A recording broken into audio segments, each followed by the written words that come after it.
안녕하세요 친구들. 오늘은 교과서 194페이지 주제 47 민족 유일당 운동의 전개에 대해서 살펴보도록 하겠습니다. 오늘은 크게 60만세 운동, 민족 유일당인 신간회의 창립, 그리고 광주학생 항일운동에 대해서 배웁니다. 그 중에서도 신간회 부분이 가장 중요하고 그렇다고 60만세 운동과 광주학생 항일운동도 놓치진 않아야 되겠죠. 여러분들 이 부분들 판서 수업을 통해서 정리할 텐데 분량이 좀 상당히 있습니다. 그래서 여러분들 좀 잘 쫓아오시면서 정리하셔야 될 것 같아요. 자, 학습 목표 보시면 민족주의 진영과 사회주의 진영이 연합해서 독립운동을 전개한 과정을 추적해본다. 손잡는 내용까지 보셔야 되겠죠. 그것이 바로 신간회입니다. 활동 내용의 한계를 평가해보고 이념 연합에 대해서 고찰해 보는 시간을 갖도록 하겠습니다. 자, 배울 내용 미리 보기 보시면 60만세 운동과 광주학생 항일운동은 생략했고요. 민족유일당 운동으로 민족주의 계열에서 이제 민족주의 분열이 나타났고 사회주의 계열에서 이제 여러 가지 어려움들로 정오의 선언이 나오면서 신간회라는 단체의 창립으로 가거든요. 그 내용 여러분들 보실 거고 신간회는 여러분들의 지필고사에서도 빠질 수 없는 중요한 부분이다. 이렇게 보시면 될 것 같습니다. 자, 민족유일당 운동의 전개 가도록 하겠습니다. 안창호 선생님 얘기를 한번 읽어볼게요. 자, 우리가 성취하려는 것은 민족혁명이고 우리의 혁명은 일제 식민 통치의 타파와 새로운 국가의 건설이다. 그러니 이념의 문제로 우리끼리 다투지 말고 2천만 동포가 모두 함께 힘을 합쳐야 된다라는 얘기가 나옵니다. 즉 민족유일당 운동이 전개되었고 실제로 국내에서는 결실도 있었어요. 그 내용을 오늘 판서 수업을 통해서 좀 정리해 보고 마지막에 사료를 보러 다시 PPT로 넘어오도록 하겠습니다. 자, 1919년 3.1운동에서부터 이야기를 시작하도록 하겠습니다. 자, 지난 시간에 배웠던 내용 여러분들 기억하시겠지만, 자, 3.1운동 이후에 민족주의 계열에서는 뭐를 했다라고 설명을 했나요? 실력 양성 운동을 전개했다. 선생님이 정리해 드렸습니다. 대표적인 거 뭐가 있었어요, 여러분들? 물산 장려운동. 그 다음에 밀립대학 설립운동 등이 있었다라고 얘기했습니다, 여러분들. 그 내용 정리해 두시고. 자, 3.1운동 이후에 또 하나 사회적 조류로 뭐가 여러분들 급격하게 우리나라에 들어오게 되냐면 사회주의가 급격하게 우리나라에 들어오게 됩니다. 그 이유는 지난 시간에도 잠시 언급했지만 레닌이 피압박 민족, 압박을 받고 있는 식민 지배를 받고 있는 민족들의 지원을 하겠다라는 생각 그리고 그 의견이 발표되면서 여러분들 사회주의가 급격히 우리 사회에 들어오게 되고요. 그러면서 사회주의가 쫙 퍼져나가기 시작합니다.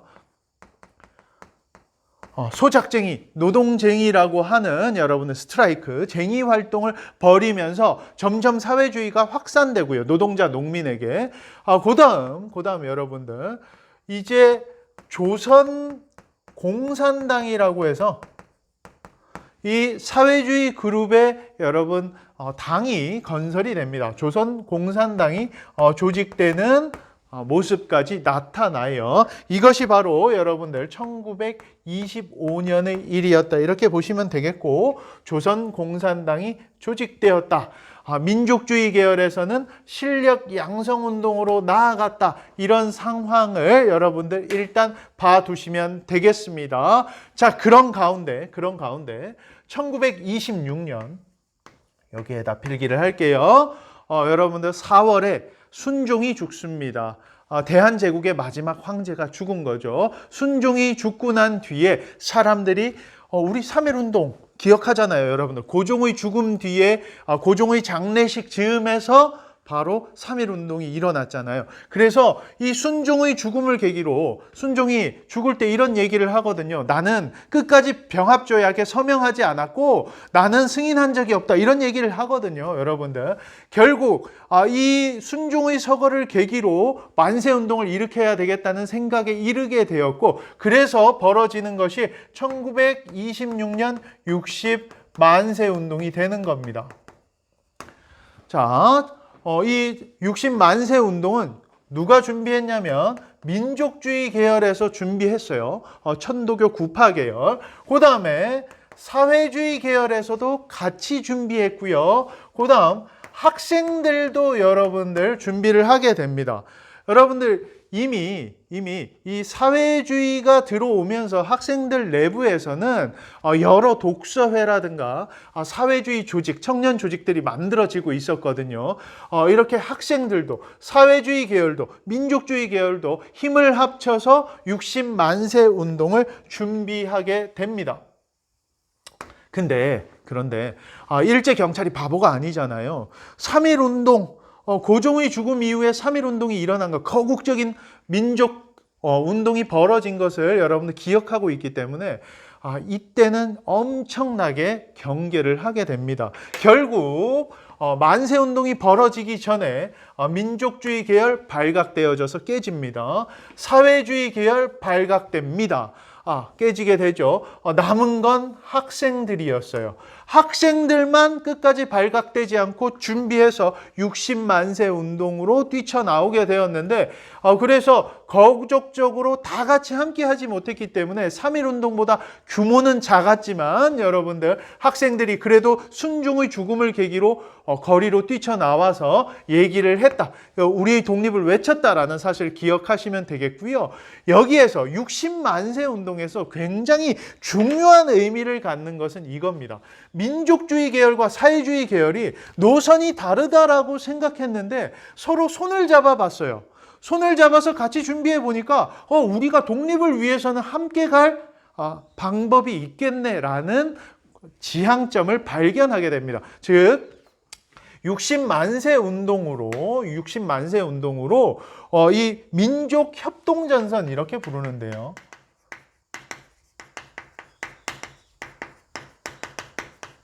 쉽게 얘기해서 민족주의자와 사회주의자가 손을 잡을 수 있는 민족이 협동할 수 있는 독립을 위해서는 하나의 목표를 가지고 갈 수 있는 토대가 마련되었다는 점에서 굉장히 60만세 운동은 중요한 의미를 갖는다. 60만세 운동의 가장 큰 의미는 여기에 있다. 이렇게 보시면 되겠고 나중에 PPT를 통해서 60만세 운동 당시 경문을 살펴보겠지만 여기에 보시면 일본인 공장의 직공은 총파업하라. 일본인 지주에게 소장료를 바치지 말라. 뭐 이런 얘기들 하면서 민족적 노선과 함께 여러분들 사회주의의 영향을 받은 모습이 같이 드러난다는 거예요. 즉 민족 협동 전선의 토대를 확인했다는 점에서 매우 중요한 의미를 갖는다. 그것이 민족주의 계열과 사회주의 계열이 손잡는데 굉장히 큰 역할을 하게 됩니다. 자, 이제 다시 민족주의, 사회주의 계열 쪽으로 가보도록 하겠습니다. 자, 민족주의 계열에서는 실력 양성 운동을 벌여나갑니다. 하지만 결과론적으로 어떻게 되었어요? 성공을 거두진 못했다. 물산장려운동이 토산품 애용을 하는 데는 어느 정도 의미가 있었지만 거기까지 가는 성공적인 부분이 있었지만 결국 사회주의자들이 비판도 받았고 물건값만 치솟게 되는 문제들이 있었고 밀립대학 설립운동, 일제히 방해, 수해, 가뭄 이런 것들로 인해서 결국 성공을 거두지 못했다는 한계가 있죠. 결국 실력 양성 운동은 실패하게 되면서 민족주의 계열은 갈라집니다.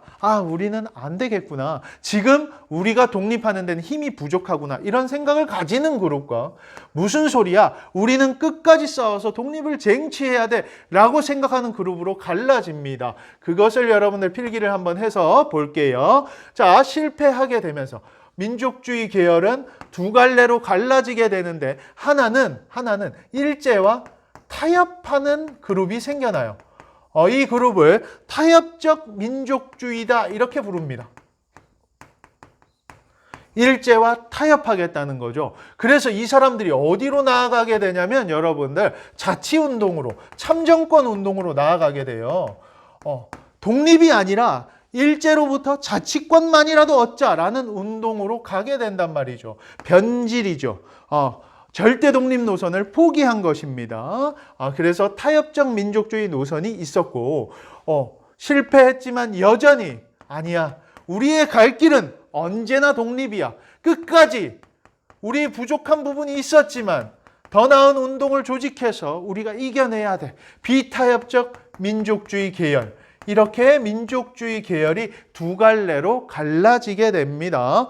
자, 여러분들. 민족주의 계열이 힘을 합쳐서 독립운동을 해도 독립이 될까 말까인데 양쪽으로 나누어지니까 여러분들 민족주의 계열이 힘이 좀 빠지고 있었다라는 점 1차적으로 먼저 기억합니다.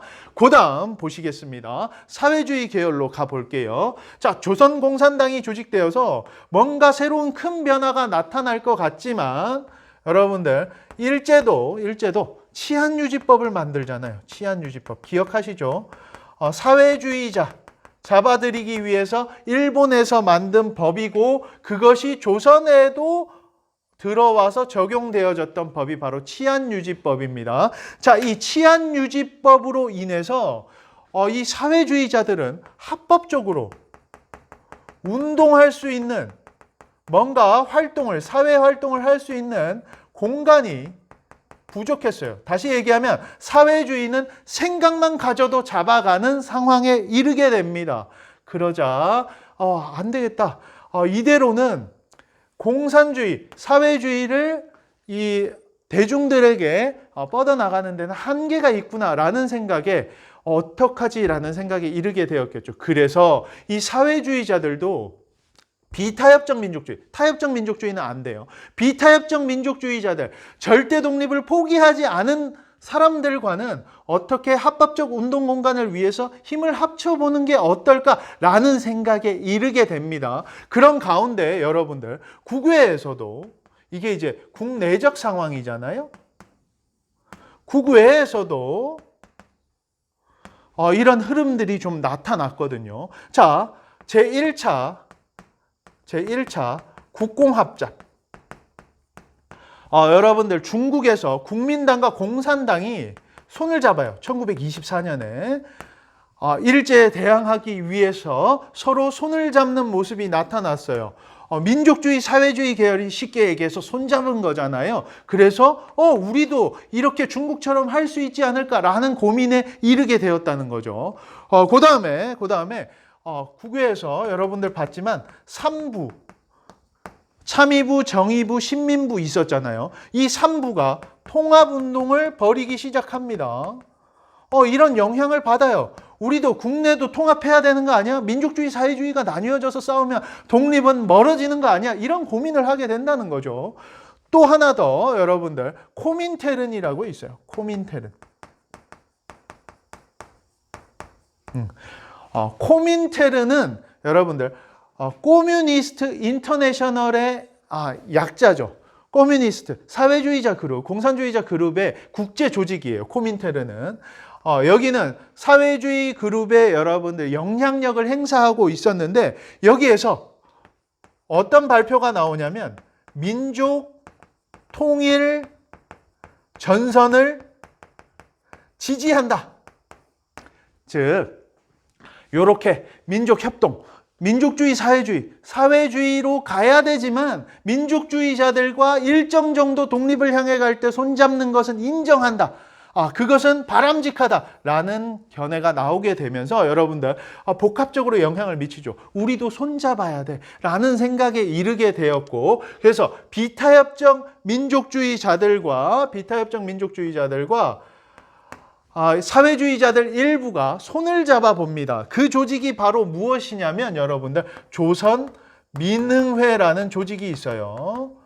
요것도 이따가 사료를 통해서 볼 텐데요. 여러분들 교과서 197페이지 탐구교실 거기에 있습니다. 조선민흥회 1926년 7월에 서울 청년회 계열의 사회주의자들과 그다음에 조선물산장려회 계열의 민족주의자들이 손을 잡고 뭔가 활동을 같이 해보니까 독립을 향해서는 민족주의, 사회주의가 크게 다르지 않구나. 우리 같이 손잡을 수 있겠구나 라는 생각에 이르게 됩니다. 그런 가운데 이제 더 문제가 되는 건 사회주의자들이거든요. 사회주의자들은 여러분들 독립에서 한 걸음 더 나아가야 된다고 보잖아요. 독립에서 사회주의 혁명을 통해서 계급 완전히 없애야 된다. 잘 살고 못 사는 사람이 없어져야 된다. 일체 평등한 사회를 만들어야 된다는 게 사회주의의 궁극적인 노선이니까 사회주의자들은 민족의 독립까지를 얘기하는 민족주의자들 노선보다 한 걸음 더 나아가고 더 복잡한 면이 있고 원하는 부분이 더 많으니까 이 사람들이 동의가 되어야 되거든요. 그래서 사회주의자들의 연대 단체가 있었어요. 그게 바로 무엇이냐면 정우회라는 단체가 있습니다. 이거 빨간색으로 적고 싶었는데 여러분들 선생님이 놓쳤습니다. 자, 정우회 선언 중요합니다. 이것은 사회주의 그룹에서 나온 거예요. 1926년 정확하게 언급을 하자면 11월에 정우회 선언이 나와요. 조선민흥회를 만들어 갖고 민족주의 계열과 사회주의 계열이 한번 손을 잡아봤어요.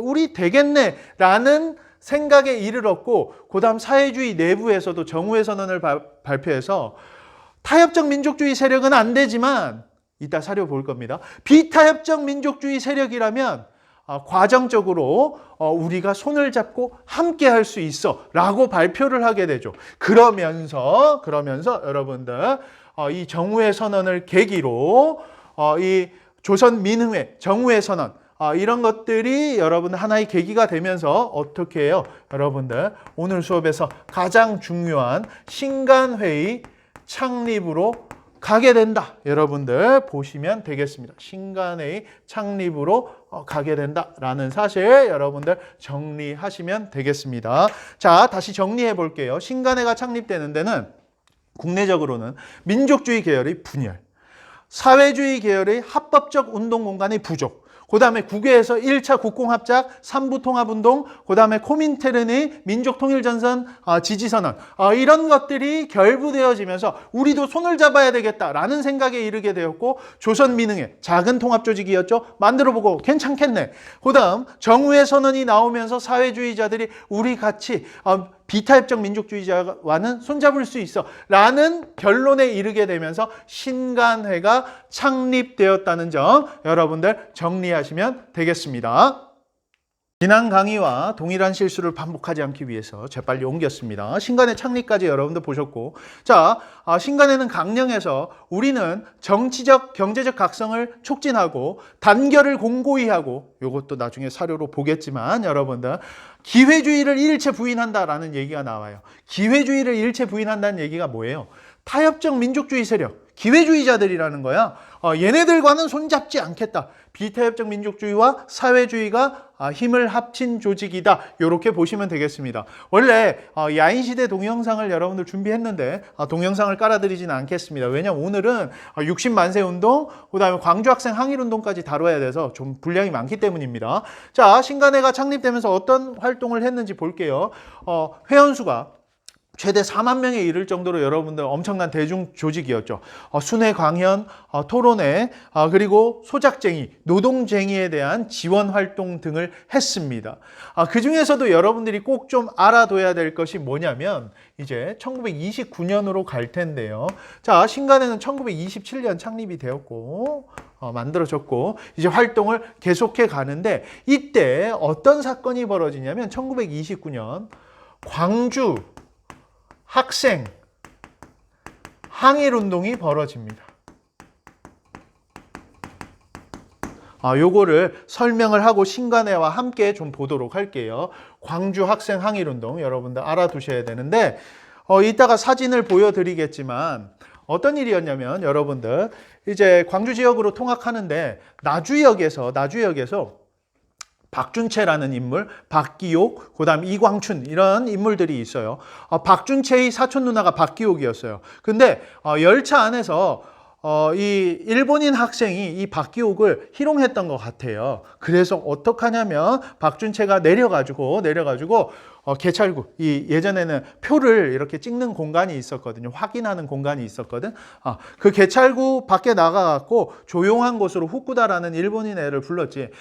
그래서 너 왜 우리 누이를 희롱하고 괴롭히냐라고 하면서 주먹을 한 대 날려버리죠. 그러면서 일본인 학생들과 조선인 학생들 간에 패싸움이 벌어졌는데, 그때 경찰들이 여러분들 누구 편을 들었겠어요? 일본 편을 들면서 식민지 교육에 반대하고 민족차별에 반대한다라면서 학생들이 거리로 쏟아져 나와요. 그게 바로 광주 학생 항일운동이고, 그것을 기념하기 위해서 11월 3일이 여러분들 학생 독립운동 기념일로 지정되어 있습니다. 여러분들 교과서 196페이지 좌측 상단에 있으니까 그 내용을 읽어보시면 되는데, 이것에 대해서는 좀 의견이 좀 달라요. 여기에 박준채라는 인물이 진짜 후쿠다라는 친구를 때렸는가, 머리를 잡아당긴, 박기옥의 머리를 잡아당긴 후쿠다를 때렸는가라는 것에 대해서는 사료적 검토가 좀 필요하긴 해요. 왜냐하면 이것은 1960년대에 박준채 씨가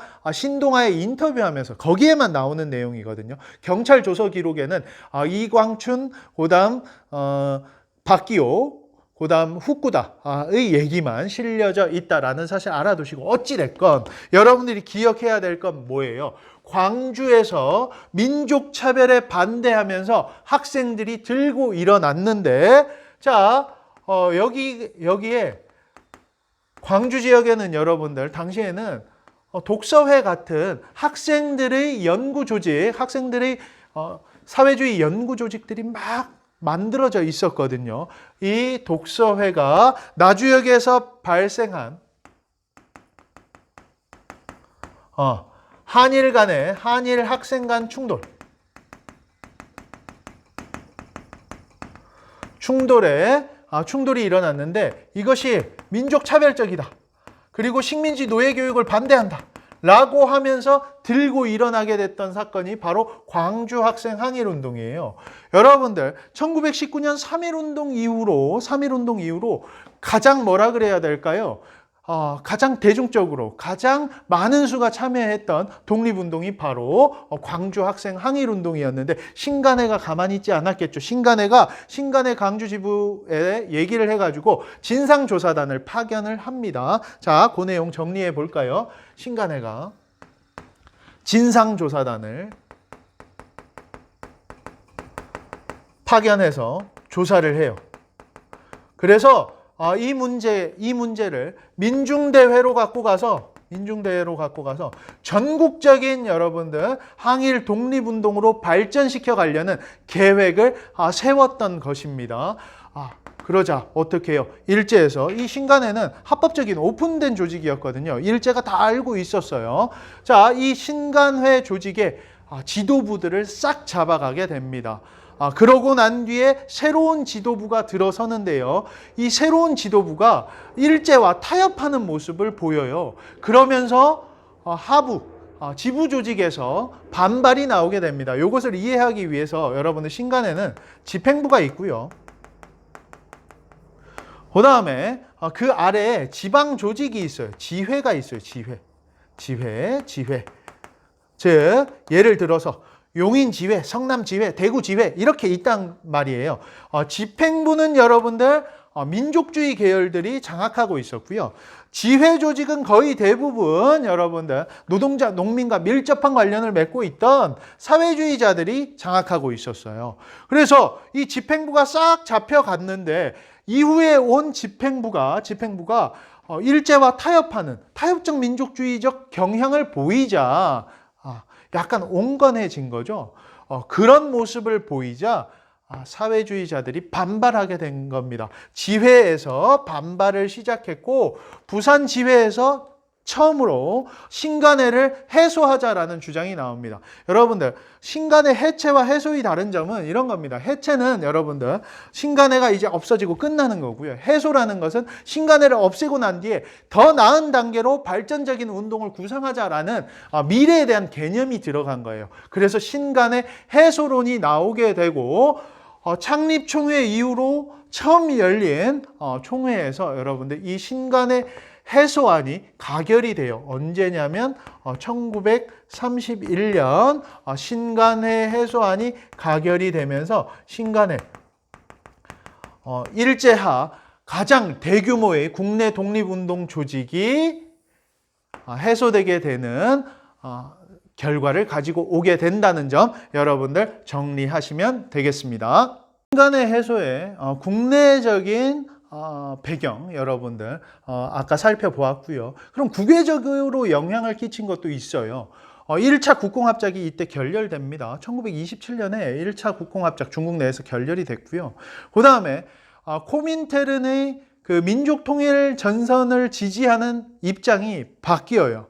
그래서 더 이상 중국을 봤더니 이 민족주의자들과 손을 잡을 수는 없겠구나. 사회주의자들도 협동전선을 포기하라 라는 이야기가 나오게 됩니다. 그러면서 신간에는 사회주의자들 중심이었던 이 지회조직에서부터 해소안이 올라오게 되고 결국 가결되면서 우리 일제 시기 가장 대규모의 독립운동 조직이었던 신간회가 해소되었다는 점 여러분들 정리하시면 되겠습니다. 이제 그러면 여러분들 광주 학생 항일운동, 60만세 운동, 신간회 모두 살펴보셨으니 다시 PPT로 돌아가서 오늘 수업 사료를 보면서 좀 정리해 보도록 하겠습니다. 그럼 60만세 운동부터 사료를 보면서 좀 살펴보도록 할게요. 자, 우측 사진 보이시죠? 60만세 운동 당시 서울 태평로를 가던 인파의 모습이 나와 있고요. 60만세 운동 당시 경문을 보면 사회주의 계열과 민족주의 계열이 손을 잡았음을 알 수 있어요. 한번 볼까요?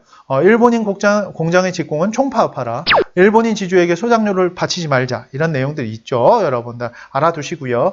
그 다음에 볼게요. 자치론자들. 타협적 민족주의 세력이죠. 대표적인 인물이 이광수입니다. 1924년 동아일보에 민족적 경륜이라는 글을 발표하는데 지금까지 해온 정치적 운동은 전부 일본을 적대시했다. 이런 종류의 정치 운동은 비밀 결사적일 수밖에 없고 우리는 허락되는 범위 안에서 정치적 결사를 조직해야 된다. 그래서 공식적인 결사 조직이 있어야 민족의 권리와 이익을 옹호할 수 있다라고 하면서 어떻게 해요, 여러분들? 일제와 타협하는 자치적 조직, 여러분들 이거 결성을 얘기하기 시작합니다. 민족주의 계열의 분열이 나타난 것이죠. 여러분들 정리할 수 있겠고요. 자, 그다음 민족협동전선에서 신간회 결성으로 가는 길목에 있었던 조선 민흥회 한번 볼까요, 여러분들? 자, 조선의 사회주의자들도 반제국주의 운동에 있어서 우리 민족주의자들과의 연합이 필요하다고 느낄 겁니다. 라고 하면서 민족주의 계열이 사회주의 계열과 손잡는 모습이 일부 조직에서 나타난 거죠. 조선민흥회가. 서울청년회 계열이 사회주의자들과 조선물산장려회 계열이 민족주의자 계열이 손을 잡은 게 조선민흥회다. 이렇게 정리하시면 되겠고요. 그 다음 정우에서는 중요하죠. 자, 우리 정우회는 사회주의 계열의 조직입니다. 무의미한 분열을 멈추고 사상단체들이 통일을 주장합니다. 민족주의 세력이 부르주아 민주주의적 성질을 지니고 있다. 그로 인한 한계가 있다. 하지만 그들이 과정적 동맹자의 성질을 가지고 있다. 독립을 향해 가는 데는 동맹으로서 둘만하다라는 얘기를 하고 있는 거죠. 그들이 타락하는 형태만 보이지 않는다면 적극적으로 제외해야 된다. 타락하는 형태를 보이는 사람들, 그 민족주의자들을 타협적 민족주의자라고 칭하고 얘네들과는 손잡지 못하지만 절대 독립을 주장하는 비타협적 민족주의자들과는 손잡을 수 있어. 이게 바로 정우회 선언이다. 이렇게 보시면 되겠습니다. 그래서 신간회가 결성되고 신간의 강령이 나오죠. 그 중에서도 가장 중요한 거는 기회주의를 일체 부인한다. 타협적 민족주의 세력과는 손잡지 않을 거야. 여러분들 봐두시면 되겠고 옆에 이상재 선생이 나와 있습니다. 이상재 선생님은 곧 돌아가시죠. 신간회 창립하시고 난 뒤에 회장으로 선출되었다가 돌아가셨다. 이렇게 보시면 됩니다. 그 다음 이제 광주 학생 항일운동으로 가볼게요, 여러분들. 자, 이 좌측에 나오는 사람이 바로 박준채고요. 그 다음 이분이 박기옥, 이분이 이광춘입니다. 그래서 광주 학생운동 관련 학생들이고 한일 학생 간의 충돌 사건을 보도한 신문 기사도 여러분들 나오죠. 광주 고보 중학생 충돌하는 모습들 여러분들 여기에 실려 있는 기사들까지 보셨습니다. 자, 그래서 이 광주 학생운동 이 학생 항일 운동이 결국 11월 3일에 시작되어서 1931년 초까지 전국을 뒤흔들게 되었거든요. 그래서 대한민국 정부는 1953년에 기념일로 학생의 날을 11월 3일에 지정을 했죠. 그러다가 1973년에 기념일이 통폐합된다는 명분으로 폐지되었어요. 그러다가 1984년 부활하였고 2006년부터는 학생 독립운동 기념일로 지칭하고 있다. 그래서 여러분들 광주 학생 항일운동 기념탑이 이렇게 있으니까 알아두시면 좋겠습니다. 자, 광주 학생 항일운동 당시의 경문입니다. 여기에 보시면 어떤 내용들이 나와 있어요. 조선인 본위교육제도, 식민지적 노예교육, 철폐 이런 내용들 나와 있다는 사실 정리하시면 될 것 같습니다. 자, 여러분들 정리교실을 통해서 오늘 수업 정리해 보도록 할게요. 자, 위에 보시면 기억에 뭐 들어가야 되나요? 3.1운동, 1926년 60만세운동 가야 되겠고요. 1929년에는 광주 학생 항일운동 여러분들 들어가면 되겠습니다. 자, 민족주의 세력의 실력 양성 운동은 타협적 민족주의와 비타협적 민족주의로 갈라졌고 결국 사회주의 세력인 조선공산당 창단하면서 합법적 운동 공간이 없어서 비타협적 민족주의 세력과 이 운동을 함께 할 수 있는 뭐라 그래야 될까요? 연대를 모색하게 되죠. 그러면서 정우에서는 조선 민흥의 창립 이런 것들이 나타나게 되고 신간의 창립으로 이어졌다가 1931년 신간에는 해소되게 된다. 여러분들 정리하시면 됩니다. 흐름 중요하니까 잘 봐두시고 판서 내용을 잘 기억하시기 바랍니다. 고생하셨고요. 다음 시간에는 도시와 농촌의 변화, 다양한 사상의 수용과 발전에 대해서 살펴보도록 하겠습니다. 고생하셨습니다. 바이바이 친구들.